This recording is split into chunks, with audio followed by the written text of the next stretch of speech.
Good evening, and welcome to another episode of Hebrew News Network. And as you can see from the title this evening, Discerning Prophecy, the Point of No Return. Tonight, we will be discussing grocery prices increased the most since government shutdown, and also how Pastor defends the Golden Trump statue from biblical backlash. In addition, we'll be looking at the Hana virus that has now spread to Illinois. Look at some updates on that as well. Also, Iran US peace talks deal deadlocked after Trump rejects proposal from Tehran. Nate, what do you have on your end, son? Pull it up one more time. Did you just read all of yours? Mhm. Okay. Yesterday, this is from Hal Turner. Yesterday, a nuke missile sub. Today, the plane to order it to launch. Trump says he's not thinking about Americans' finances even a little bit in Iran talks. Plandemic 2.0. This is from, the last one was from NBC. This one is from Now the End Begins. Plandemic 2.0 question mark. Moderna is now working on a new mRNA vaccine for the hantavirus in the next strike from the pharmaceutical industrial complex. And then the last one I have is Iran is now taunting United States, saying they're just getting started, and stunning expose of just how little Trump understands who he's actually at war with. And that's from Now the End Begins as well. Okay. All right. So what we'll do is, since the topic of this evening's discussion is the point of no return, and that right there is more so speaking of how these peace deals are really not happening for some reason. And then in addition to that, things seems to keep getting worse as far as the prices and stuff like that is concerned. So have we reached that point of no return? But like I say, since that's the topic of our discussion, we'll look at that last. So what we'll do is let's just go through some of the basic things that are going on well, at least inside the United States. So the first one, we'll look at the grocery prices. And then once we get to the end, we'll look at the Iran and United States info. So let's see here. Hey, brother Kevin. Sister Shara, also Sister Gabriel. Glad you guys are here this evening. Hope everyone is having a great week as well. All right, so the first one we have grocery prices increased the most since government shutdown. My wife went to the grocery store last Friday to get groceries for the house. Bag of apples were $7. She, of course, left them sitting right there. Grocery prices rose 0.7% in April, marking the highest increase since the government shutdown in the fall and following a 0.2% drop in March. The Bureau of Labor Statistics reported Tuesday 5 of the 6 major grocery store food indexes increased in April. Fruits and vegetables increased the most at 1.8%, followed by meats, poultry, fish, and eggs, which was a 1.3% increase. Non-alcoholic beverages, a 1.1 percent increase. Dairy and related products with a 0.8% increase, and cereals and bakery, 0.1% increase. The index for beef rose 2.7%, wow. And the only category that did not increase in April was the index for other food, which dropped 0.4%. Year over year, the index for food at home climbed 2.9%, with 5 of the 6 categories showing increases, led by fruits and vegetables, which rose 6.1% year over year. Non-alcoholic beverages increased 5.1%. Cereals and bakery products increased 2.6%. The index for other food at home increased 2.5%, and meats, poultry, fish, and eggs climbed 1.5%. The index for dairy and related products fell 0.6% year over year. So I just wanted to, just kind of point that out. Even with things like that right there, like I say, the question still remains, are we at that point of no return? at some point you kind of think, okay, well, things have stopped and it'll reverse. But it seems like since 2020, nothing reversed. I think the only thing that happened was COVID stopped. And but everything kept on going up. Prices kept on going. It's been going up since actually COVID took place. You may even run into people that have conversations that they'll say like pre 2020, when prices were at this particular amount. And ever since then, it just seems like it's getting worse. So let's move on to the next one. Nate, let's pull up an article that you have, please. You got anything that you want to what up, Chevy boy? Nelson. Hope you're doing okay, bro. Oh, well, I guess I'll do something that is sort of relevant to what you just read. Let me pull That's it that up. Trump article, ain't it? Mm-hmm. Yeah, that's perfect. That is perfect.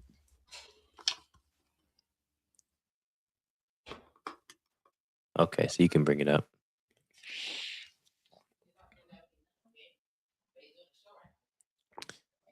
Says Trump says he's not thinking about Americans' finances even a little bit in Iran talks.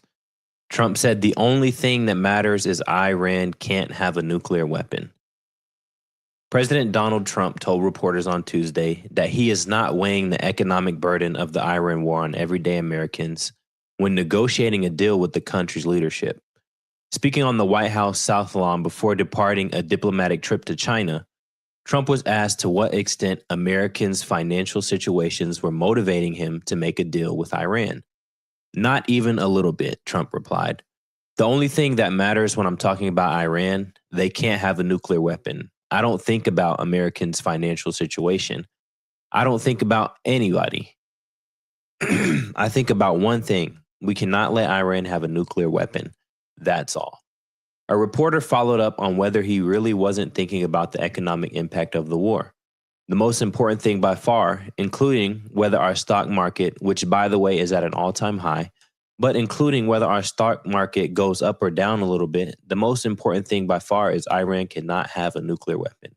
He said, adding, every American understands. Since the U.S. and Israel launched joint strikes on Iran in late February, Iran has blocked access to the Strait of Hormuz, a waterway through which about 20% of the world's oil supplies typically transits every day. We know this part already.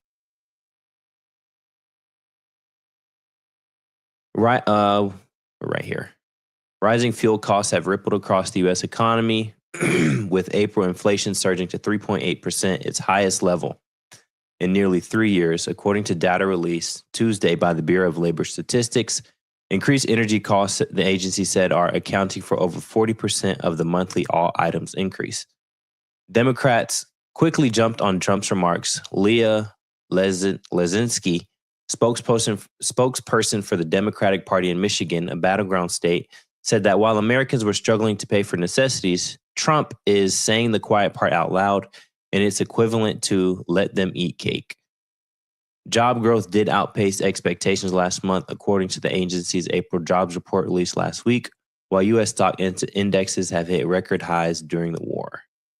But Americans have overwhelmingly expressed discontent with the economy under Trump. A CNN/SSRS survey conducted between April 30th and May 4th found that 70% of Americans disapproved of Trump's handling of the economy. That's the highest number for the pollster. That's the highest number the pollster has recorded throughout Trump's 2 terms in office. During his first term, that number never broke 50%. Additionally, an NBC News Decision Desk poll released last month found that 2/3 of respondents disapproved of Trump's handling of inflation, as well as his handling of the Iran conflict. Trump on Sunday rejected Iran's latest offer to end the conflict, calling it unacceptable. He added on Monday that an ongoing ceasefire was on life support. Right, which we'll look at later on.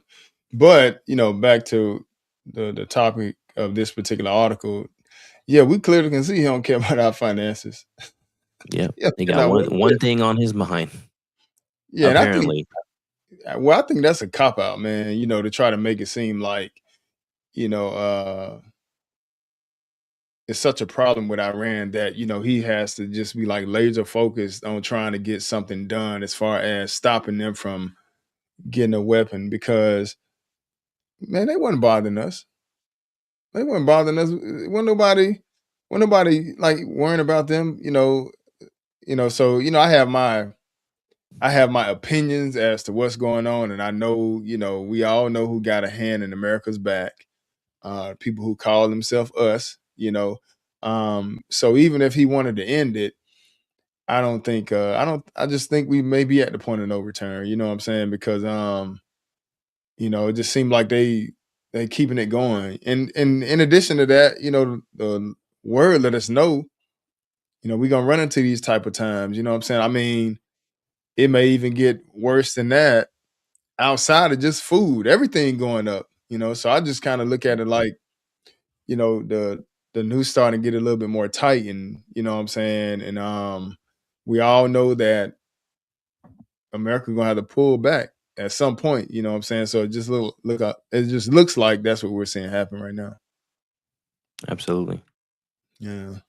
I think it's breeding, pushing us towards the time where, you know, either we're going to have, some type of one world currency, there's going to be some type of change that people are going to feel like we have to make if you don't have any understanding that they're going to feel like we have to make because things have gotten so bad. Mm. When in reality, they're just inflating this economy so we can be primed and ready for when they usher in, this market of beasts. Yeah, and that's what it seemed like, y'all. That's exactly what it seemed like, because at some point it has to happen. So maybe we just watching it happen. You know what I'm saying? Like maybe we are in the beginning stages of this mark of the beast getting ready to go live. You know what I'm saying? And then when Hmm. I say live, I don't mean like in the next 2 years. I'm just saying it got to come at some point. So maybe we watching the implementation of it start to take place now. You know what I'm saying? Because it just seemed like they're not gonna let up, man. It's like they actually putting their foot down on the throttle a lot more. That's Hmm. what it seemed like, So, but yeah, you good on that? Yes, that's it. Okay. All right. Well, let's go look at this right here. This particular article here is, and just remove that for me on the bottom, Nate. Let's see this right here. And like we may have our false prophet segment is coming up after this, but this is a false prophet too. But the one we're gonna look at is Jamal Bryant. Um, but let's see this right here. Let's see what's going on with this. Now, from the title, it says Pastor defends goading Trump statue from biblical backlash. So if you guys haven't heard, let's just play it right quick and then we'll come back.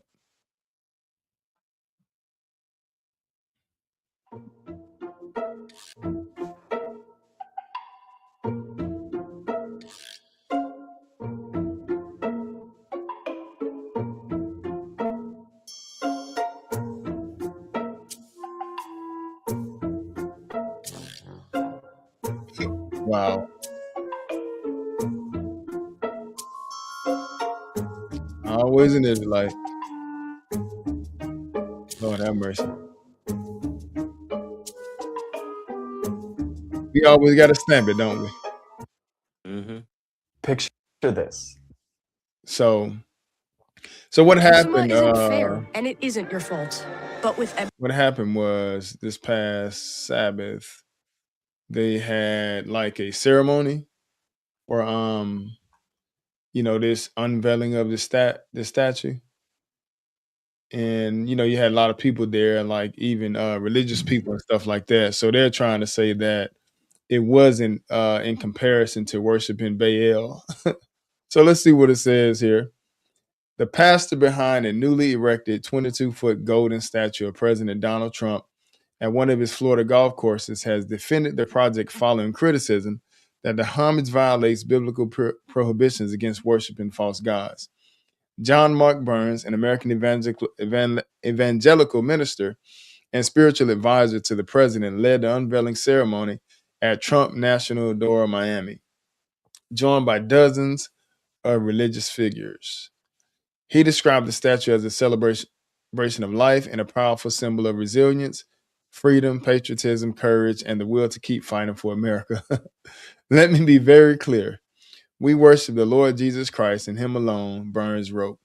When approached for comment, Pastor Burns told Newsweek that the statue was a public symbol of gratitude from Americans who believe President Trump's leadership has helped strengthen this nation. Man, what in the world are they looking at? That got to be for the rich, y'all. The statue was unveiled amid broader criticism over what opponents describe as increasingly personality-driven branding around Trump. From branded Bibles and sneakers to the recent renaming of parts of the John F. Kennedy Center for the Performing Arts. So this is the statue, y'all. A golden statue of Donald Trump. Wow. Man. Mm. Well, I mean, yeah, I definitely say idolatry. But I guess it's a statue at the moment. You know, I'm not gonna be like like I was saying, the 7-Day Adventists when they were talking about, I was talking about last week, they was coming up with they found out that I think May 15th is supposed to be they're supposed to be observing the Sabbath. What the day is the 12th? Yeah, so I think the 15th at sundown, they're supposed to be America's supposed to be observing the Sabbath, right? So the people in 7-Day Adventists, they got some channels that are kind of freaking out about that. Yeah, the president signed a law that, everybody celebrate the Sabbath May 15th from sundown to sundown, right? And he was like, and this is right here. He can easily sign a declaration to make Sunday law. You know what I'm saying? And I was saying last week, just because the president do that don't mean that, he finna make no law as far as Sunday is concerned. And in addition to that, what that mean though? So I'm saying just because there's a statue right here, it's not necessarily nothing to really pay attention to right now. You know what I'm saying? It's when they try to make you bow down and start worshiping it, then you got a problem. When you start talking and performing miracles. Fire start coming down from heaven. You know what I'm saying? Yeah, you're right. Things start talking, yeah, we got a problem. Till then, man, we just let it ride. Mm-hmm. All right, so let's stop with that. Let's go into, you have anything on your end, Nate, before we go to the false preacher segment? I have. Were we doing articles on the war later or now? No, we get to that after we finish this, because that's gonna be our last thing. After we do the virus, we're gonna do the Jamal Bryant, look at him, and then we're gonna go to the viruses, and after that we'll pull up Iran. Okay. Uh-huh. Oh, well, on that note, not anything before this. Okay, all right. Well, let's just check this out right quick.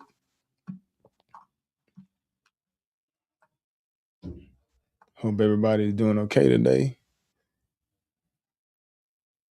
All right, let's see here. And I wanted to show y'all this right here because what do you guys think about preachers trying to give their input? I guess, pertaining to voting and stuff like that, there was redistricting going on or something like that.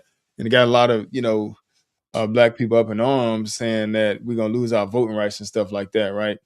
But coming from a preacher, do y'all think that he should be getting involved in this type of stuff, even though he's a false preacher? Like, just because, we ain't doing that.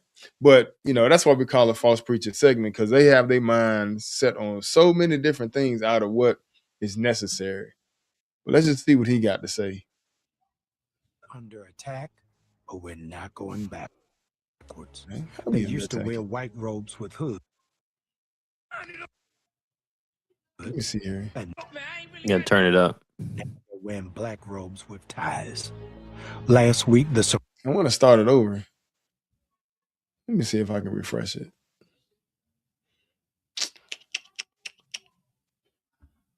But we're not going backwards.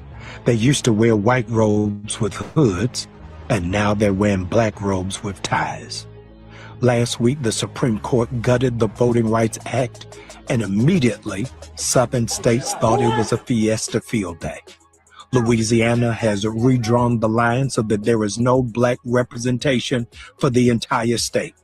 Tennessee has done the exact same, and Alabama, which has been the epicenter for civil rights, has finding itself as the focus and the target.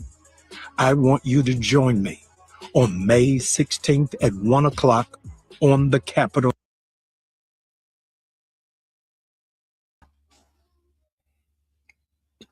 Yeah, that's enough of that. Well, we don't want y'all trying to join that.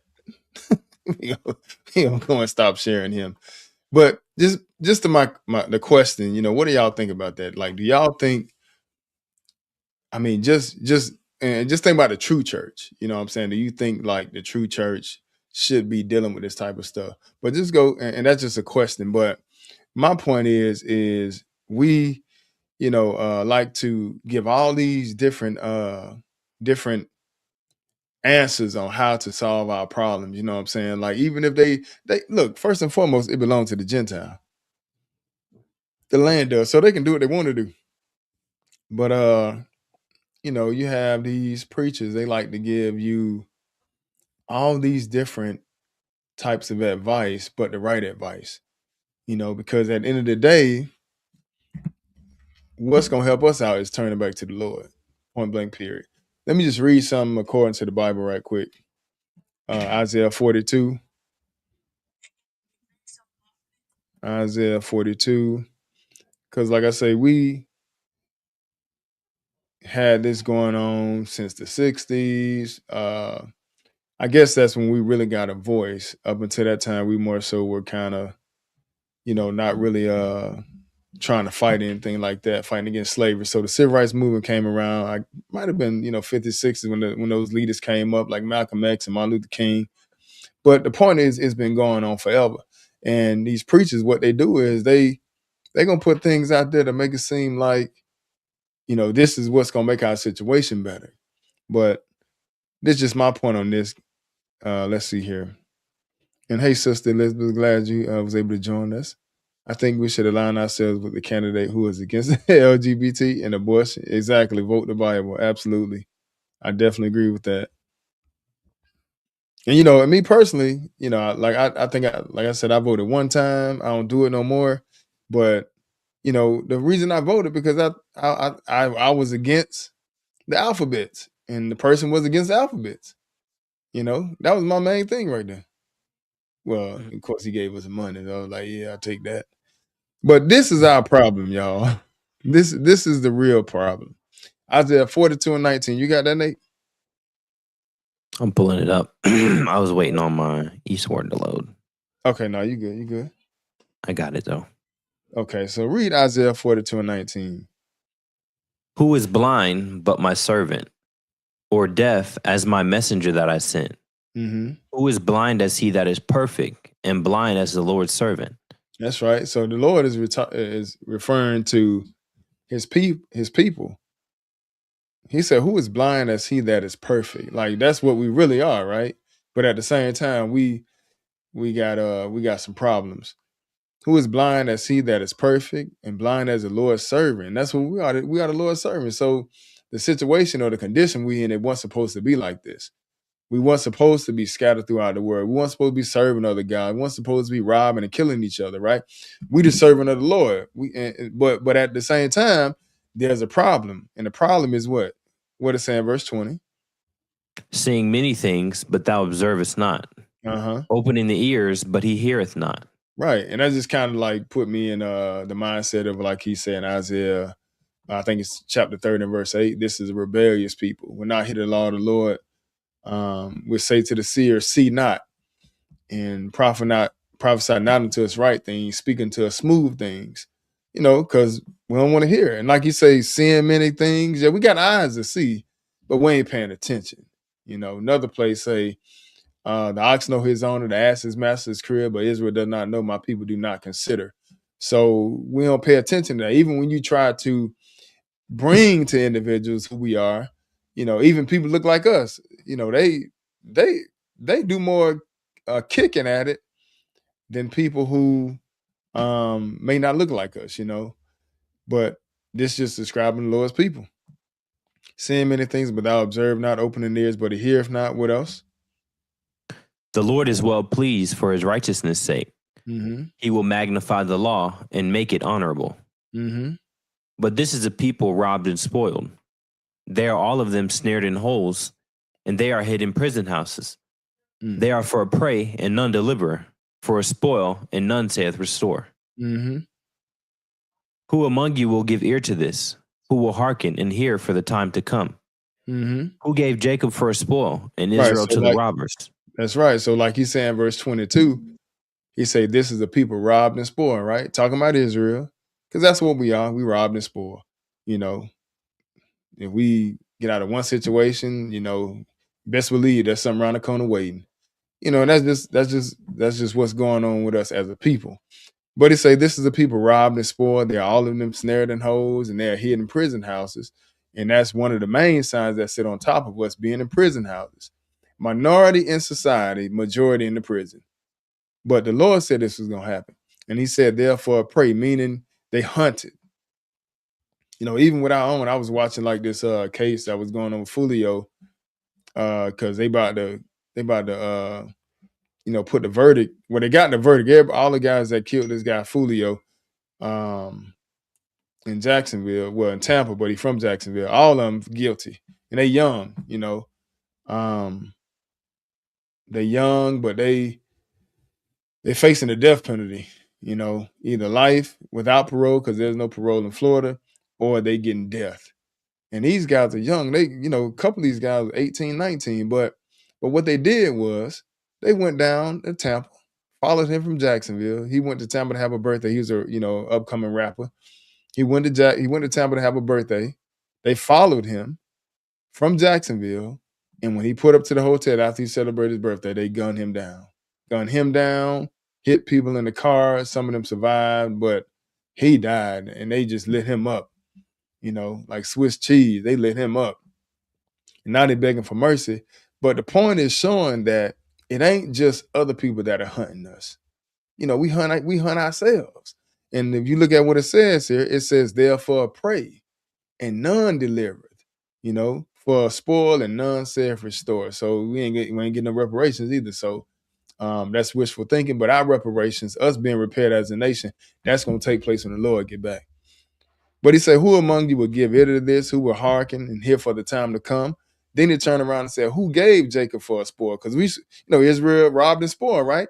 Then God turned around, speaking through the mouth of Isaiah. He said, who gave Jacob for a spoil and Israel to the robbers? They spoiled, they're robbed and spoiled people, but how did they get like this? And I want to bring this out because this is what the preachers supposed to be preaching to the people. Look, they can do what they want to do to the country. They can change up all the doggone voting district. It don't matter. This is our problem. Who gave Jacob for a spoil and Israel to the robbers? What did it say? Did not the Lord? Mm-hmm. He against whom we have sinned.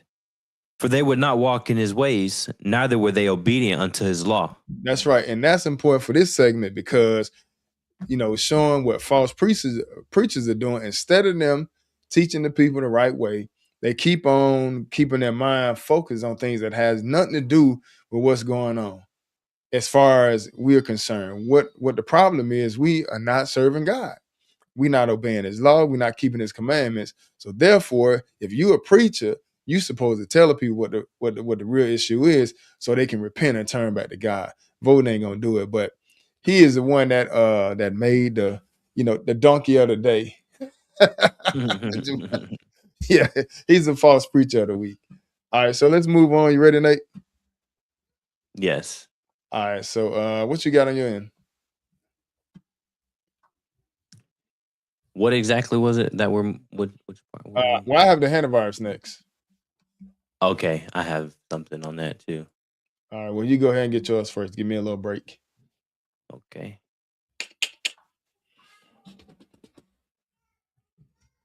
Yeah, money status over truth. These false preachers. Yeah, man, you're right about that. Exactly. They're more concerned about the money. More concerned about the money than healing the people and giving them the truth, man. Greedy dogs. Plandemic 2.0.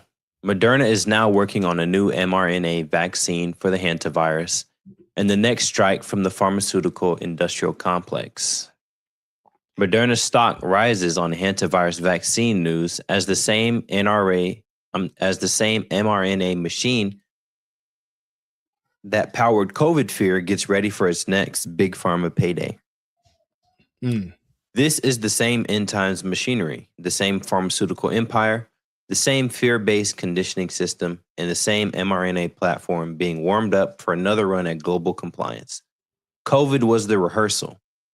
Hantavirus, bird flu, disease X, or whatever name they attach to the next medical emergency is just the next act in the same production. Don't let them memory hold COVID and rewrite what happened.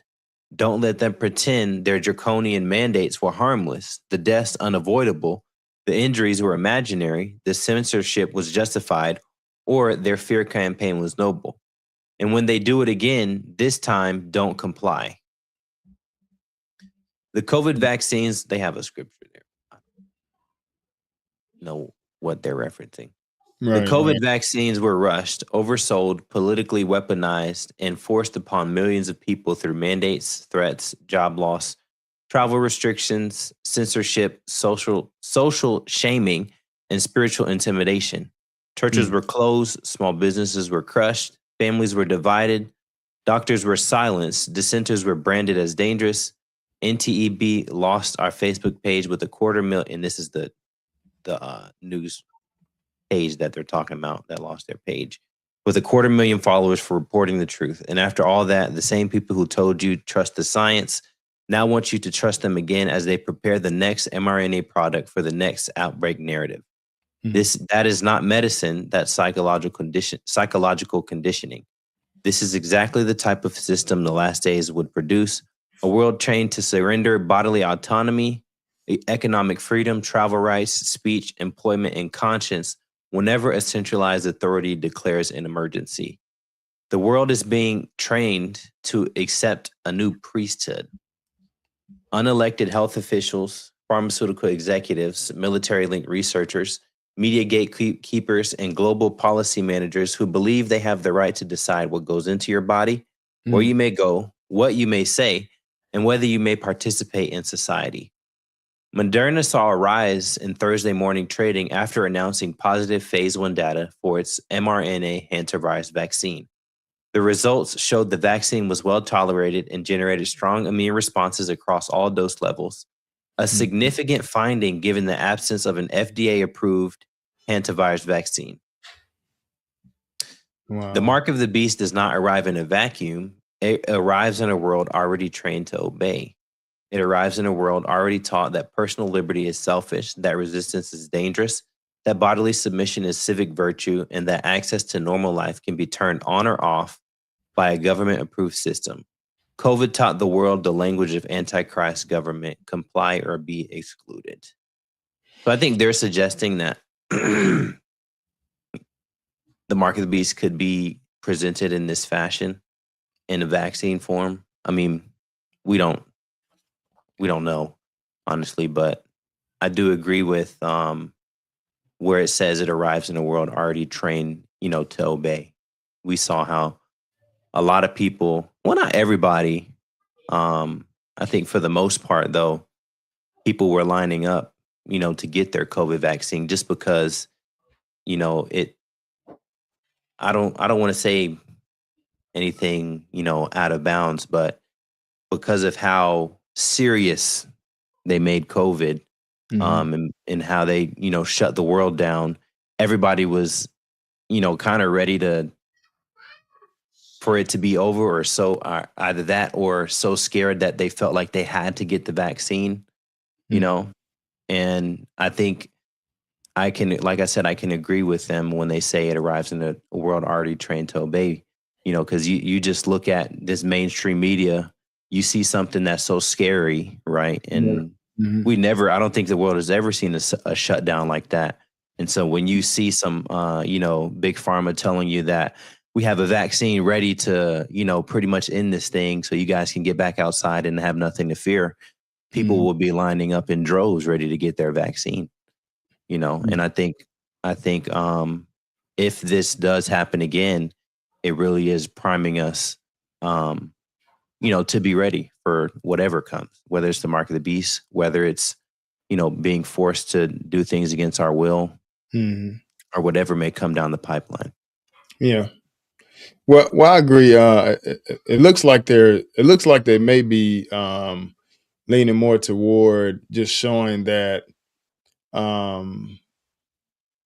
it's not going to just happen overnight. When they do introduce it, I don't know if they're saying the vaccine is that. It just seems like they're just kind of pointing out that it's not going to just come flat out and hit you in your face. It's like I say all the time. There's a saying that some of y'all might have heard, but they say the best way to cook a frog is to boil them slow. Who eats frogs? I don't know. Who boils frog? I have no idea. It's just a saying. You know what I'm saying?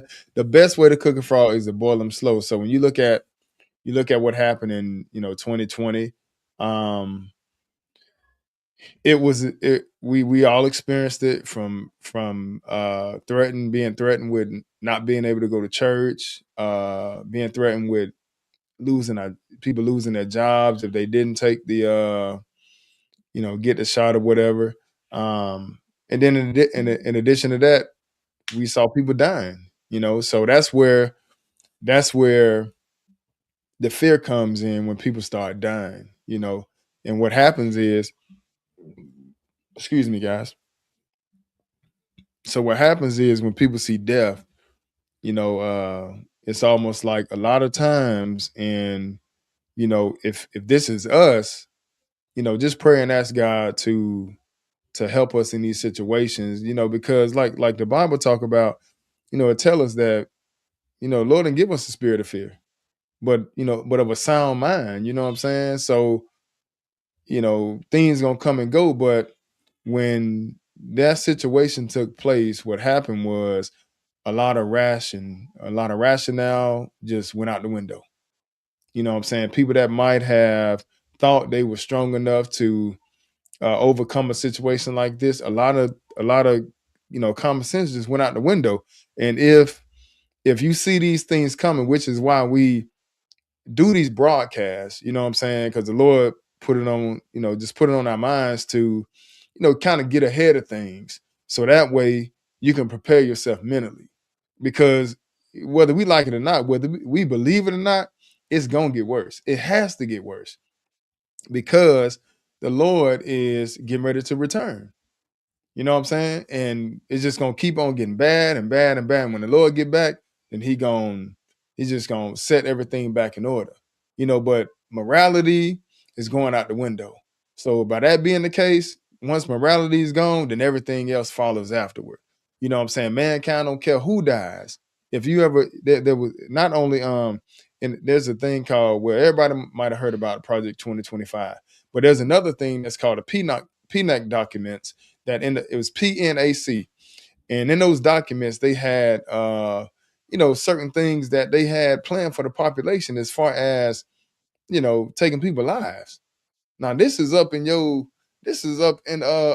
high upper echelon, you know. So these people for the most part don't care because Satan is running it all.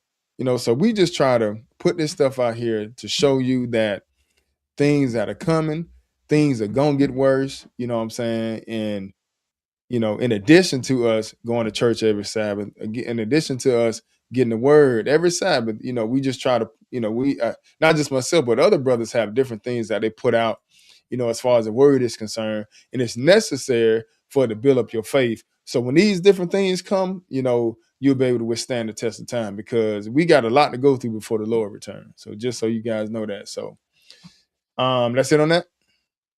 Yes. All right, so let's go look at this next article here. And you can remove that bottom for me.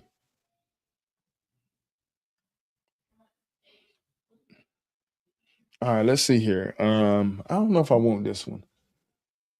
Let's see. I can take this one now. I can stop sharing that one. Let's go to this one. All right, give me 1 second.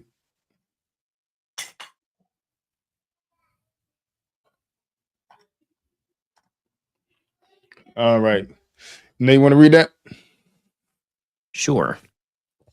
Cool. IDPH update on hantavirus. Important takeaways. IDPH is investigating a potential hantavirus case in an Illinois resident not linked to the MV Hondias cruise ship outbreak. The CDC is conducting additional testing to confirm the resident is positive for hantavirus. CDC's staff told IDPH its confirmatory test result could take up to 10 days to complete. It is believed the individual acquired the virus while cleaning a home where rodent droppings were present. The North American strain of the hantavirus, which the individual is believed to have potentially acquired, is not spread from person to person. This is different from the Andes strain associated with the MV Hondias. The risk of contracting hantavirus of any kind remains very low for Illinois residents. Statement from the Illinois Department of Public Health, May 12, 2026.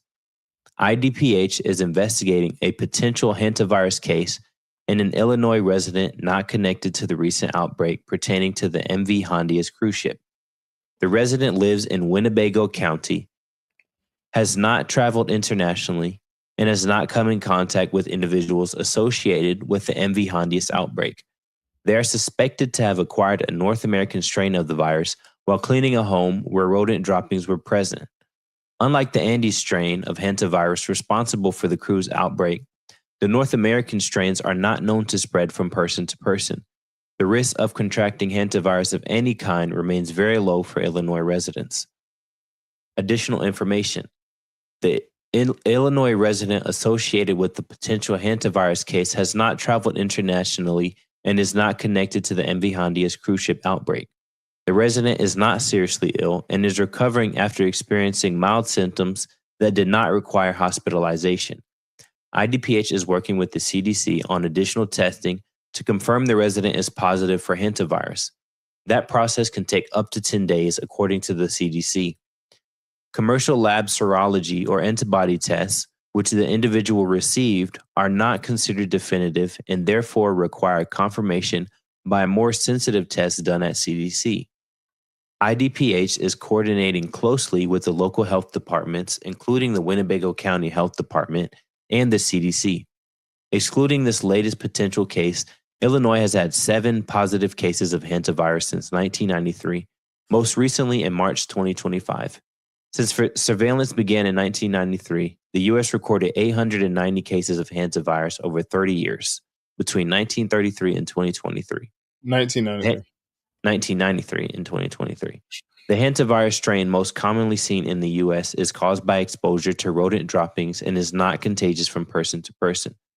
The rodent species, long-tailed pygmy rice rat, known to carry the Andes strain of the virus in South America, does not live in the U.S. All right, For so that's reference, good. You're good. Yeah, you're good on that. So, so they just found somebody in Illinois with it. So, we'll see how this goes. Looks like to me, it may be something that they are probably gonna push.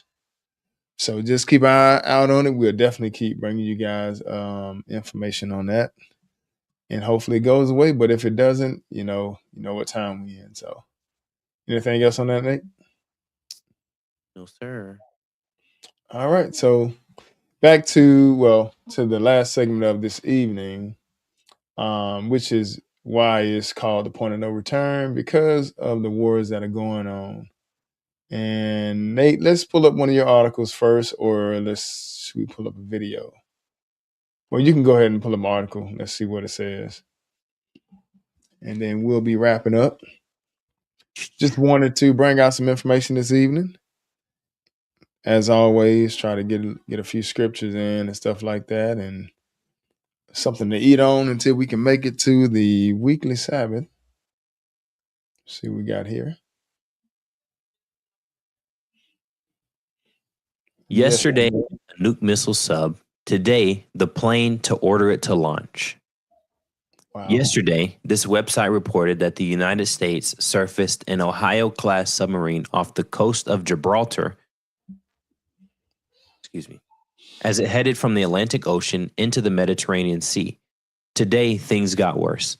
Today, the Pentagon confirmed Ohio-class submarine arrived in Gibraltar, a rare public disclosure because only 4 of those submarines carry Tomahawk cruise missiles.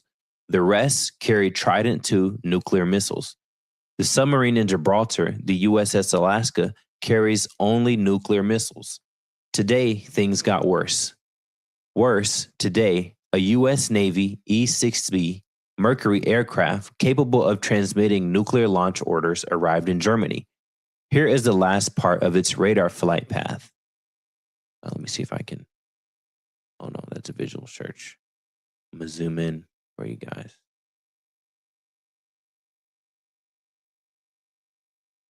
If maybe you guys can see that better. So this is the flight path. And then, so this is a submarine that only carries nuclear missiles that has been, has departed and arrived in Germany yesterday. Okay, right above Italy, look like. Wow. The E-6B carries the encryption and communications gear necessary to communicate with submerged submarines and transmit authenticated. I'm sorry.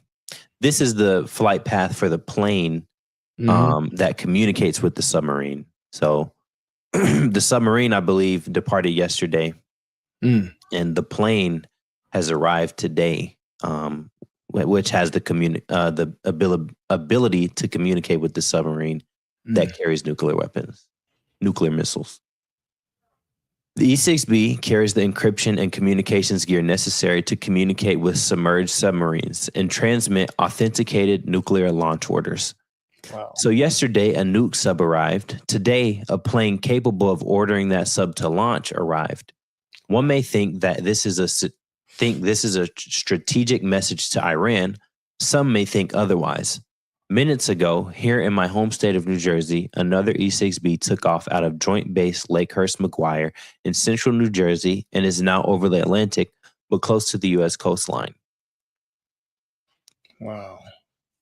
So this is the one he's talking about. So we now have nuclear launch order aircraft over the Mediterranean Sea and over the Atlantic Ocean off the U.S. coast. Is this a strategic message to Iran, or has someone else done something that we need to be wary of, which caused us to posture like this? So wow. I know we've been monitoring the possibility of nuclear weapons over the past, few weeks. Yeah. But it looks like the possibility has just gotten a lot more real. Yeah, a lot more real. Yeah, man. Ooh, boy. Wow. So just to sum it up, just in case anybody didn't get it, yesterday, this is the title, yesterday nuke missile sub. So yesterday they sent a submarine to the Mediterranean, and this submarine is only able to carry nuclear missiles. And today, the plane that communicates with that submarine just arrived. Where does it say? Germany. Yeah, it's arrived in Germany today. And that plane communicates with that submarine and has the ability to, has nuclear launch orders on it. So that's what's going on as far as that. Man, I know one thing, boy. They leaning more and more toward that. I mean, I don't know. Gotta definitely keep an eye on that. Definitely. Yeah. But it made me think about we'll look at it when we get done. It just brought a few scriptures to my mind. I'm trying to find them right now so when we get done, I'll at least have them. All right. That's it on that? Yes.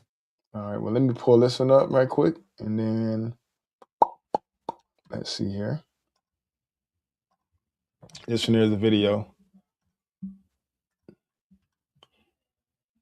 Mr. Orange Man, let's see. Giving an update on the war with Iran.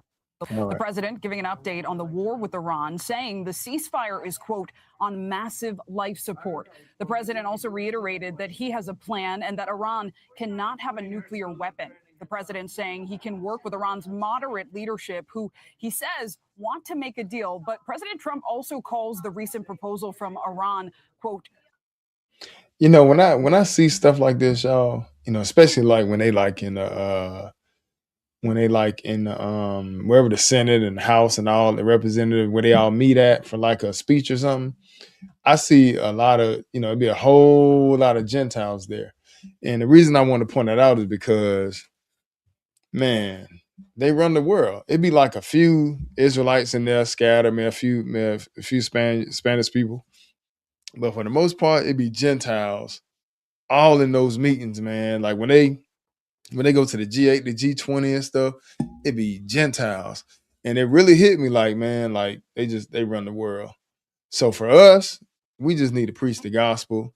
You know what I'm saying? Everybody can be a part of it. It don't matter. But, you know, as far as Israel, our focus need to be on preaching the gospel because we really ain't got no dog in the fight, y'all. None whatsoever.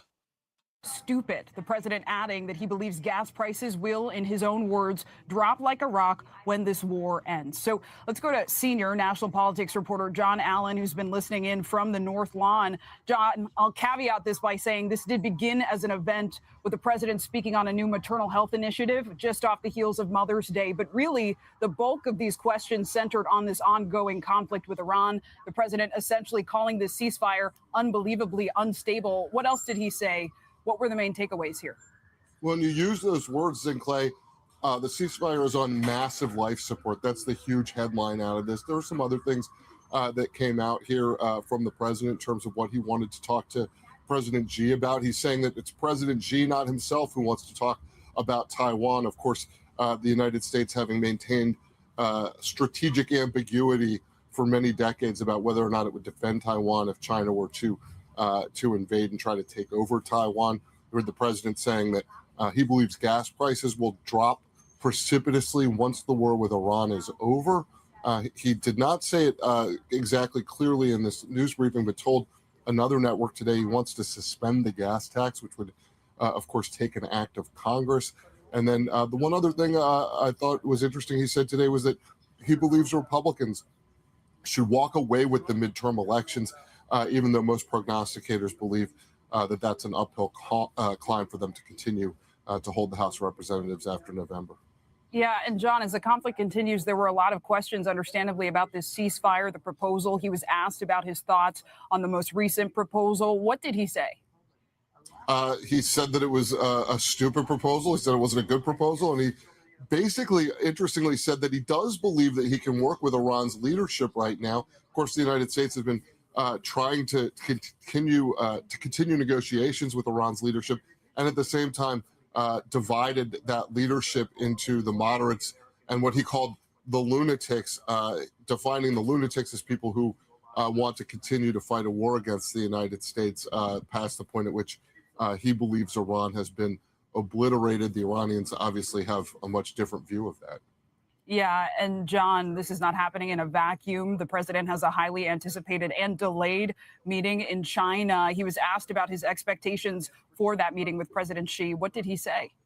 Not much, Sinclair. I think he was doing a very good job of trying to avoid answering questions in a way that would prejudice those negotiations. He said, as he often does, that he has a great relationship with President Xi.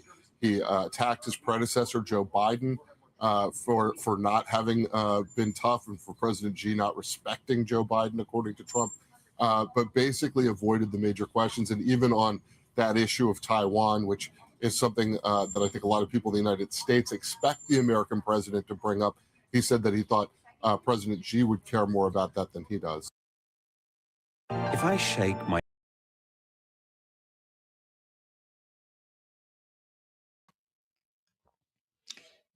Let's see here. Wow, that's pretty big. So that just looks like to me, man, based on the title, like I said, the point of no return. Man, talking about nukes and, you know, planes flying over to Germany to kind of command a submarine on. Don't and I think we called it. Remember, a few months ago. I don't know. Some of y'all might have been watching like a month, right when the war started. Remember, Nate?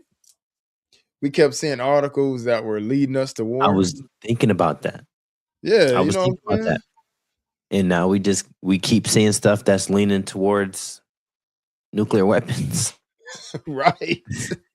But and that's what I'm saying, man. It just seemed like Where it don't they were sending over different planes and cargo troops planes and and troops ships. and stuff like that. Yeah, yeah, Yeah, they were man. posturing up, and that's what they're doing now. Yeah, they're posturing up. Yeah. So y'all don't be surprised. And you know what, Sister Elizabeth? He does. He does. Like when he first started out, it seemed like he was a little more chill. And if you guys don't know about, Trump, he used to hang with the Hebrews, you know what I'm saying? That's why, like, in a lot of music, they was shouting out, Trump and stuff like that. At the fights and stuff, they fighting at Trump towers, but he probably just hung with us because, that was a thing to do, I guess. I don't know. But Made them this some point, money. yeah, right, making money off of us too.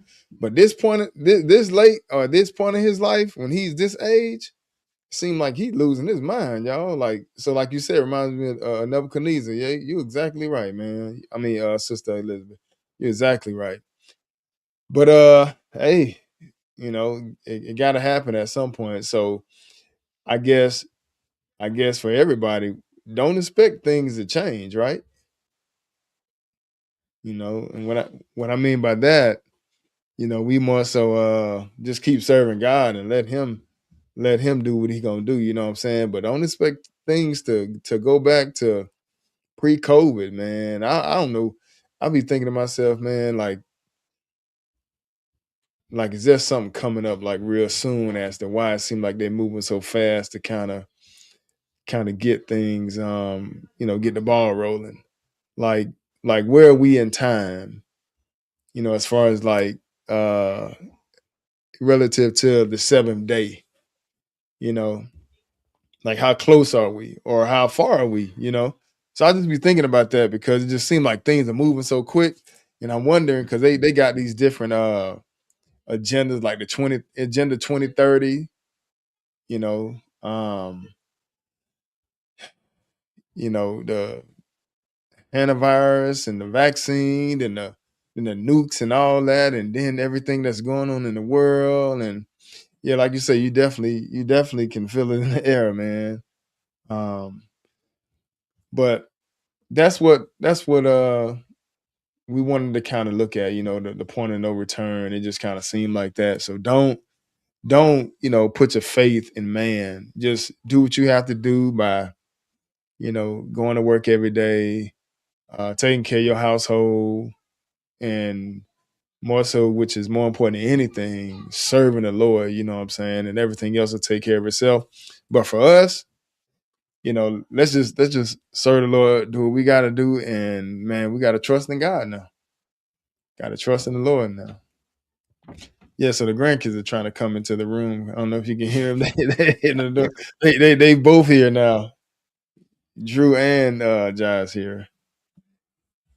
But yeah, you have anything on that? Not really. I mean, it just looks like the same situation as a few months ago. Mm, Same yeah. situation. Hey So man. I guess we'll see what happens. Yeah, guess we'll see, man. I know one thing, y'all. I ain't praying for that, boy. I ain't praying for that at all, No, man. that'll be a whole different ball Yeah, game.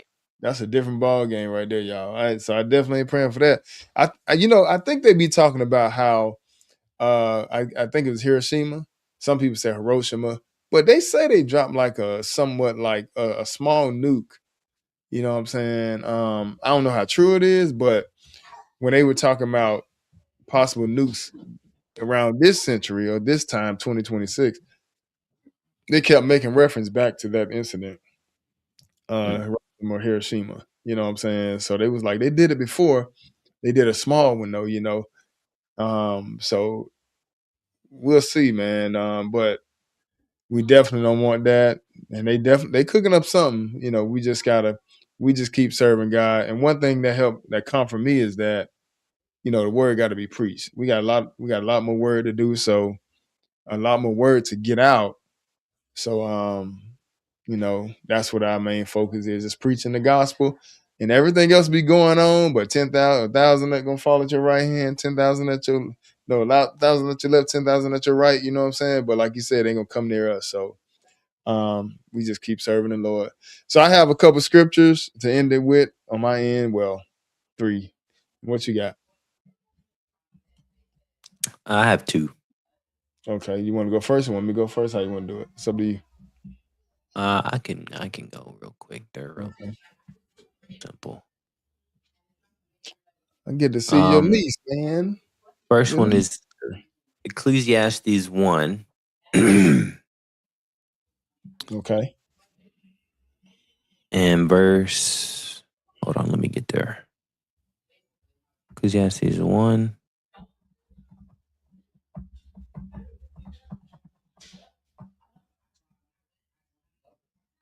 And we can read verse 16.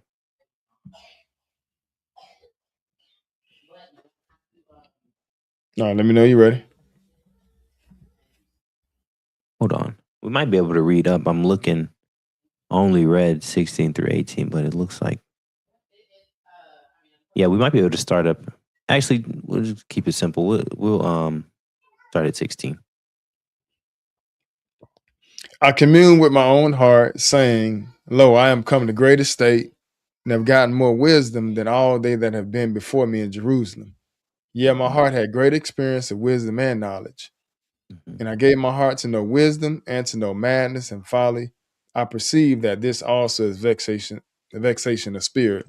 Right. So this is Solomon explaining, saying that, I've searched out wisdom. I've gotten a lot of wisdom and understanding in my life, right? That's why he says, and I gave my heart to know wisdom and to know madness and folly. I perceived that this also is vexation of spirit. So while we know that it's good to have understanding, and we know that it's good to, search after and seek after wisdom, there's also another side of the token that comes with it. That's why it says, I perceive this also is vexation of spirit. So it also, the other side of the token is you have this wisdom. Well, actually, we just read verse 18. Okay. For in much wisdom is much grief, and he that increased knowledge increased sorrow. Right. So the more wisdom you get, the more understanding that you get, I feel like you just understand the grim circumstances that we're really in.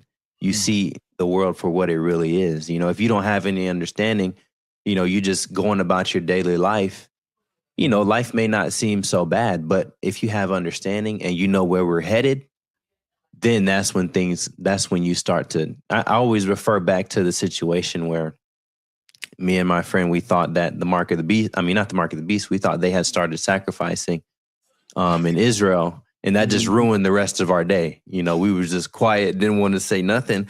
It's not that we weren't, it's not that we don't want the Lord to come, but we just know and understand what that means and what that, what all that entails. It's a lot of sorrow and a lot of grief that's going to come behind that, and especially, you work hard, you're thinking about your children, setting up your children and setting up your grandchildren.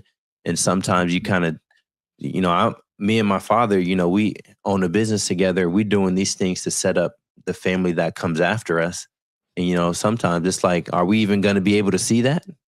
But that's the flesh, at the end of the day, your flesh wants to, to see those things, but on the other side of the token, these things have to happen in order for us to get everything that we've been working for, which is why we have to continue to bring you guys these things, keep you guys, on the up and up as far as what's going on, because we got to keep an eye on these things and keep a gauge on where we stand as far as where the Lord coming back, but it's a daunting thing. It can be a scary thing, but that actually leads to my next scripture, Nahum 1. But we also still know and understand that wisdom is a good thing to get. It's a great thing to have. That's what we should all strive for. But what Solomon is just saying is that there is another side of it. You're going to understand that it's a lot of, death and destruction that's coming, amongst other things, of course. Mm. And this is Nahum 1 is God talking to Nineveh, I believe, but it just feels kind of double to that, which is as far as what's going to be happening, when the Lord comes back. So you can start at verse 2. Right. And it's in reference, it's the burden in Nineveh. Like, for example, other places you'll see like the burden of Babylon, the burden of Moab. So really what that burden is, in other words, it's more so saying the downfall or the destruction that's coming to Babylon or that's coming to Moab. So in this case right here, it's the burden of Nineveh, the book of the vision of Nahum the Elkoshite. So verse 2, Nahum 1 and 2 says, God is jealous and the Lord revenge and is furious. The Lord will take vengeance on his adversaries, and he reserved wrath for his enemies. The Lord is slow to anger and great in power, and will not at all acquit the wicked. The Lord hath his way in the whirlwind and in the storm, and the clouds are the dust of his feet. He rebuked the sea and maketh it dry, and dry up all the rivers. Bashan languisheth, and Carmel and the flower of Lebanon languisheth. The mountains quake at him, and the hills melt, and the earth is burned at his presence. Yeah, the world and all that dwell therein. Wow. Right. So that's why I said it sounds double to that, which is, the Lord is a mighty God. And, they like to paint him as this, powder puff. He loves everybody. No, he loves those that love him. You know what I mean? And he's coming back to bring destruction. You know what I mean? And it's great and it's terrible. But what stood out to me was verse 7. We can read verse 7. The Lord is good, a stronghold in the day of trouble, and he knoweth them that trust in him. Right. So even regardless of him coming to bring, the retribution for the wicked and him giving everything to everybody according to, what they deserve, it says, the Lord is good, a stronghold in the day of trouble, and he knoweth them that trust in him. So even when these things are coming down the pipeline, the Lord still knows and understands those who fear him, those who are doing what he says, And so I think we just have to remember that as things kind of ramp up, we continue to serve God. I think, even in COVID, we already understood we still going to church. Yeah. You know what I mean? And that was a given. It wasn't no ifs, ands, or buts. We might have left shortly after class, but all through COVID, we were in church. You know what I mean? And we just going to have to be able to keep that same attitude, even amongst all the destruction and things that's going on around us. Because like it says here, the Lord is good, a stronghold in the day of trouble, and he knoweth them that trust in him. So that's right. Yeah, that's right. That's all I got. Man, praise the Lord, man. The boy good, y'all. The boy's good. Praise God. But so like Sister Gabriel said, I'm getting ready to reach my goal soon, and I'm excited. Praise the Lord. But I know and do understand what's coming down the pipeline. And good evening, Sandra Gray. And that's that is definitely that's how you got to look at things, Sister Gabe. You got to look at it, and everybody got to look at it like that. Just like Nate was saying, we do talk, and the goal is to try to leave something for the generation coming afterwards. But at the same time, we do understand that things are a whole lot more closer to the end than it was 20 years ago. You know what I'm saying? Like it's and every year, every day, we constantly reminded of like, man, what's going on? Like, are we getting there or what? Then you think to yourself, man, like, dang, bruh.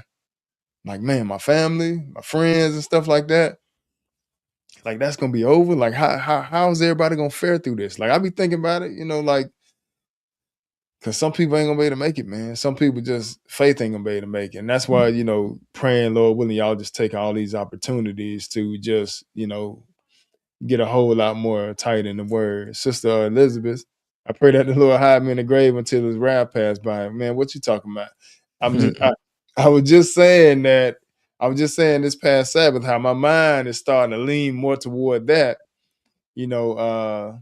because I mean, even Job said it, So Job, dealing with the Lord almost like personally, you know what I'm saying? So he may have more insight as to how this thing gonna end compared to what we have. And we be talking about, well, Lord, I just want to be here. I want to see the sky roll back. I just want to be able to see it. Yeah. The more and more I get in this word, the more and more I understand. I'm like, yeah, I think I'd just rather go and lay down if that has to be the case, because it ain't guaranteed we're gonna make it to the wilderness, man. And I don't even want to. If I can avoid my faith having to be checked, like tested, I'd rather lay down.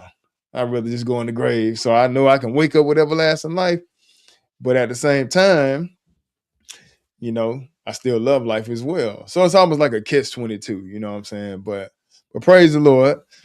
And let's see here. So let's go over to I had a few things. Zephaniah 1 in verse 18. Hope you're doing well, Brother Kevin. Thank you. Hope you're doing well. Hope you guys, like I said, having a great week so far. And if you guys haven't, try to get some word in. Try to get some word in this week. Just try to sit down and take about 30. It don't got to be 30 minutes. It can be like, two. I mean, do something. Just give God some type of time. You know what I'm saying? Like, give him something, y'all. Because if you give him something, he gonna give you something. He gonna give you stuff like, that you ain't even expecting. So just give God some time, man.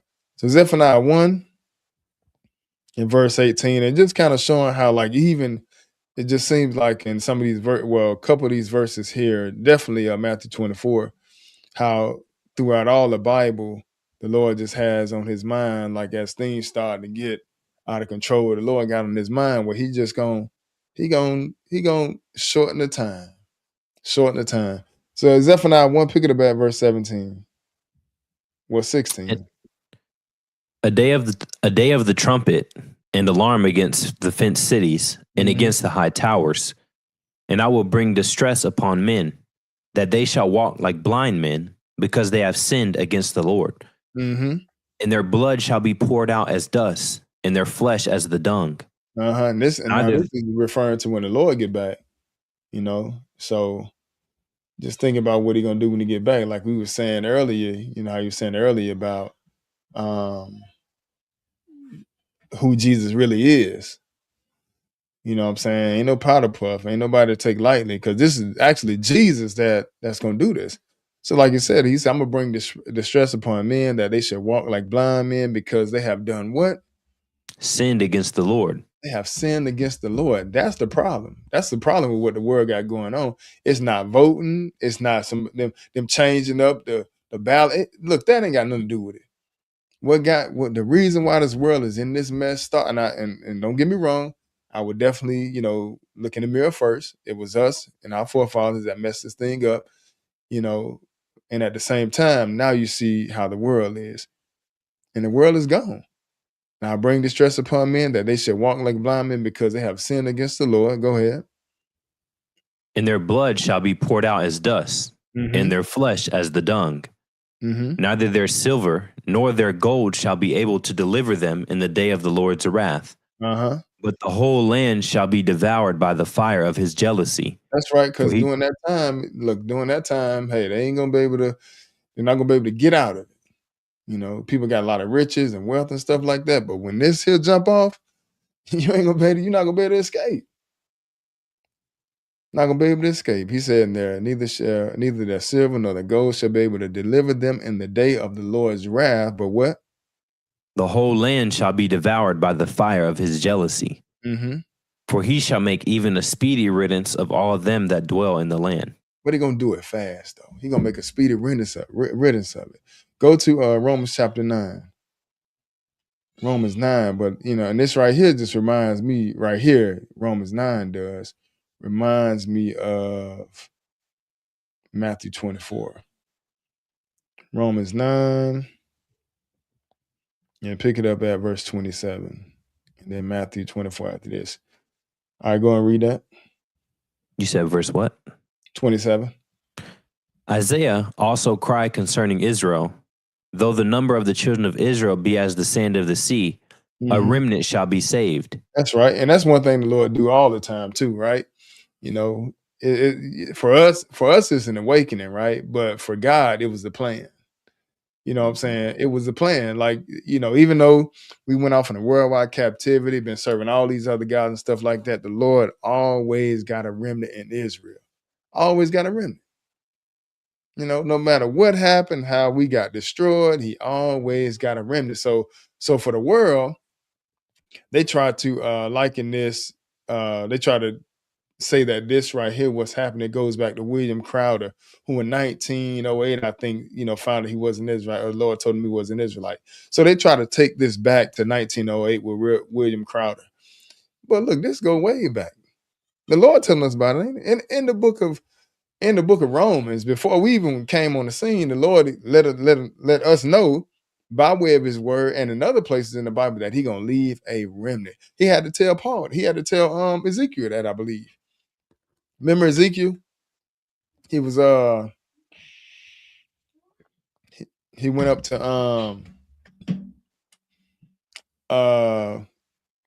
fight against the Jezebel and the 400 prophets. Remember? And he was crying out to the Lord, and he was like, "Ain't nobody left but me." He was like, "Man, I got 7,000 that ain't never about to need a Baal." You know what I'm saying? And that's just like now today, the Lord still got a remnant. And that's what, so it just seemed like, well, we just all of a sudden waking up, which that's what's happening. But we not waking up based on some man who the Lord told him he was an Israelite in 1900. No, this right here, this doctrine or this lifestyle does not tie back to somebody that just, you know, woke up almost 130 years ago.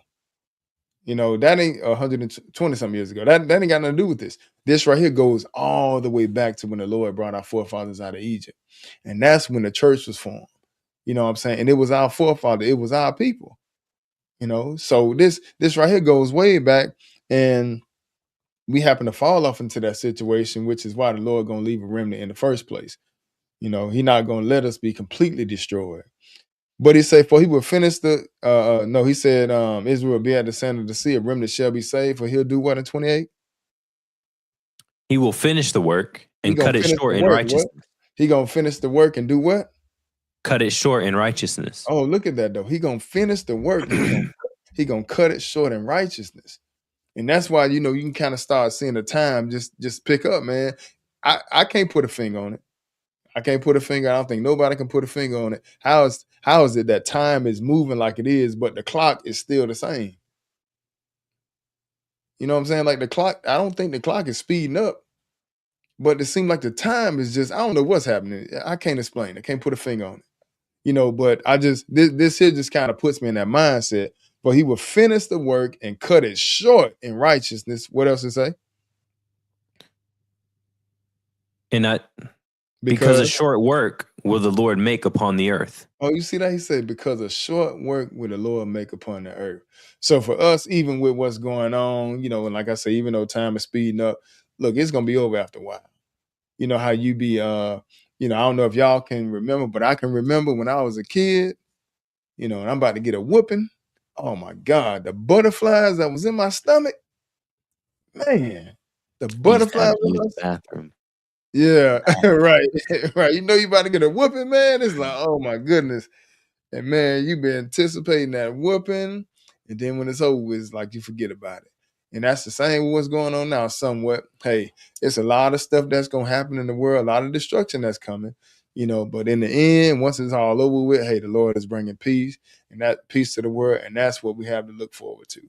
And yeah, and it is a lot of people starting to say that, even that's not in the word, that are noticing that the time is starting to fly. So, but that's it for this evening. Nate, do you have anything else? That is it. All right. Well, thank you guys for tuning in. We definitely appreciate you all.